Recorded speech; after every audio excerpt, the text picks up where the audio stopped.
Hello and welcome to Photography with Imre, and that would be me. And on today's episode, I'm going to be talking about what kind of goes through my head to prepare myself when I'm about to do a shoot, as well as some of the checklists that I have in mind just before I take some shots. Let's get started. Alright, so you just arrived at your destination. Maybe you're downtown for some urban shots or outdoors in the Rockies. What are some of the things you could do to become well prepared? Well, one of the first things I like to begin with is to set up my equipment to what I call a baseline. In other words, think of this as a generic starting point that would work for most situations you could encounter during your day of photography. In my case, this usually starts with an evaluation of my surroundings, such as lighting conditions, types of subjects I'll be shooting, and roughly determining the distance to them. This allows me to set my camera to a particular sensitivity that provides me with a reasonable range of shutter speeds, depending on the aperture I set my lenses to.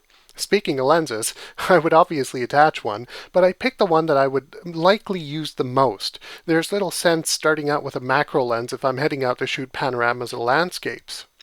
Next, I adjust my white balance to a setting that more or less encompasses what I might face.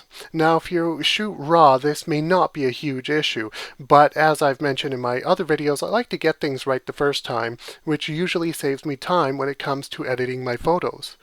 Keep in mind though that white balance could change quite significantly depending on what you're shooting, so you're likely to fiddle with the setting more often than others, unless you're okay with auto white balance. Alright, what's next? Focus.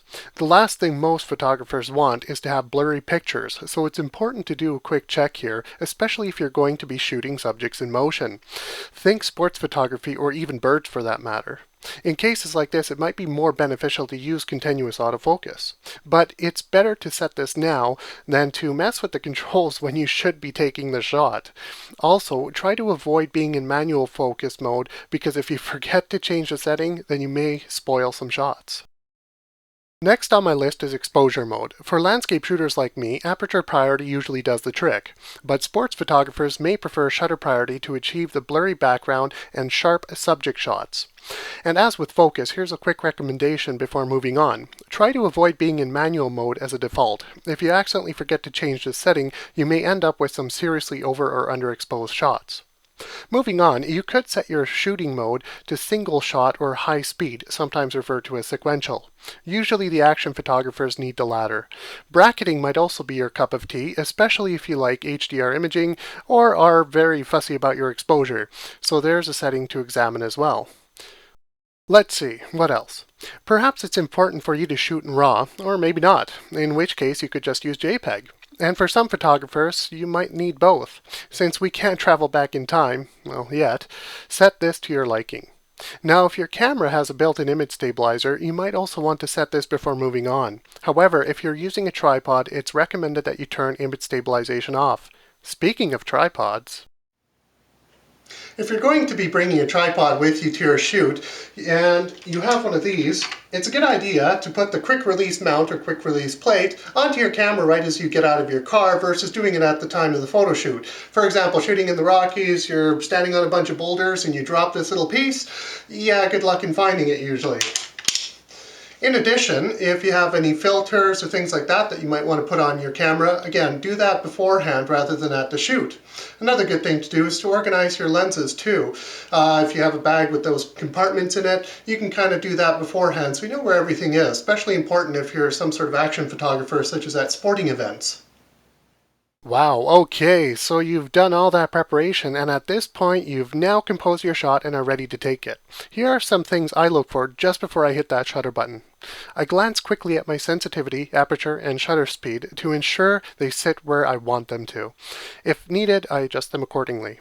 Next, I examine my white balance setting, but please check my blog out because I've added more thoughts on this. Lastly, I make certain that I've locked focus. Click. And hopefully, I've captured that special moment I wanted.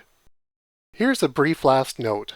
If you've made fairly significant changes to take a particular shot, try to remember to put your settings back to that baseline or to something that suits your general situation better. This way you could avoid slip-ups such as leaving your camera in manual focus mode and ending up with some unusual surprises later.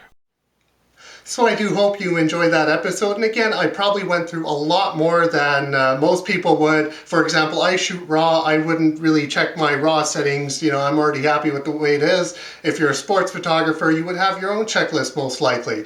The goal here was to give you an idea of, you know, how many things really you can go through. And there's probably, as I say, a lot more. But hopefully you'll be able to develop your own checklists when you do your own photography.